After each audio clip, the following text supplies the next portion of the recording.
បាទសួស្តីបងប្អូនអ្នកសិក្សាទាំងអស់គ្នាចឹងថ្ងៃនេះដែរលោកគ្រូបានលើកយក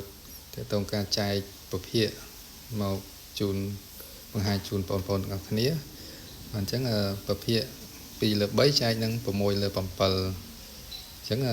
ការគុណឲ្យចែកពភាគគឺយើងយកពភាគទី1គុណនឹងចម្រាស់នៃពភាគទី2អញ្ចឹងបានន័យថាយើងយកពភាគទី2យកពភាគទី1គឺយកទៅគុណនឹងខាងក្រោមវិញបាទយកក្រោមគុណនឹងលើអញ្ចឹង14នឹងចែក8គឺយើងសម្រួលនឹង2គឺយើងបាន7/9បាទ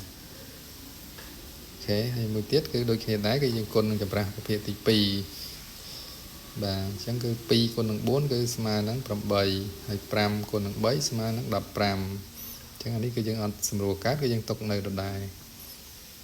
បាទនេះគឺអញ្ចឹងដែរ4គុណនឹង5ស្មើនឹង20ហើយមួយទៀត7 3ដង21បាទ